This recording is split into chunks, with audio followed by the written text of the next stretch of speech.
विद्यार्थ्यांनी राजकारणात पडावं की न पडावं, पडण्यासाठी राजकारणात येऊ नका, पण मात्र राजकारणापासून दूरही जाऊ नका. माझ्या वडिलांचं एक वाक्य आहे, जो वाचत नाही तो वाचत नाही.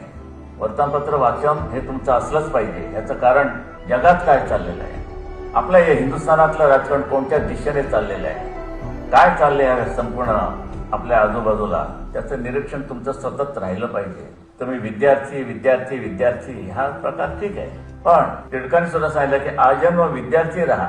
शिकत राहिलं पाहिजे माणसाने, दर वेळेला शिकत राहिलं पाहिजे. नवं काहीतरी येत असतं. आता बघा ना, मध्यंतरी आता तो जॉब्स गेला, स्टीव्ह जॉब्स. काय माणसाने शोध लावून आपण आपलं काय नाही, बसल्या जागी दावत बसायचं. अरे बघा माझा आलं ते काय शोध लावणार तरी तुम्ही असे शोध लावणारे तरुण तुमच्यामधून उभे राहिले पाहिजे. हे चालले ते ठीक चाललेलं नाहीये. त्याने काहीतरी शोध लावायचा आणि आम्ही मात्र इथे वापरायचा. हा प्रकार किती सहन करायचा. मला असं म्हणायचं की तुमच्या विचारांची दिशा ठरवा, वाचन करा, वाचन वाढवा. कादंबऱ्या वगैरे वाचू नका.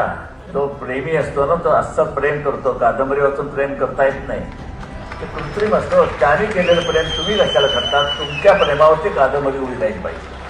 याचा अर्थ असा नाही चिंतन करायचा, आपण संदेश देत नाही, आदेश नाही. विद्वान व्हा आणि एक चमक असली पाहिजे तुमची. आजन्म विद्यार्थी राहून अभ्यास करत राहा. प्रत्येक गोष्टीचा एक विषय घ्या आणि त्या विषयामध्ये तज्ञ व्हा. हा अभिमान हा तुमचा जागृत राहिला पाहिजे.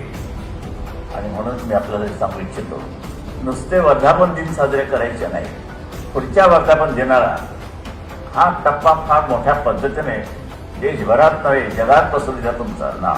आशीर्वाद तर जरूर माझे आहेतच आहे, पण ह्या माझ्या संदेशाचा काही उपयोग झाला तर त्या आशीर्वादाला किंमत आहे.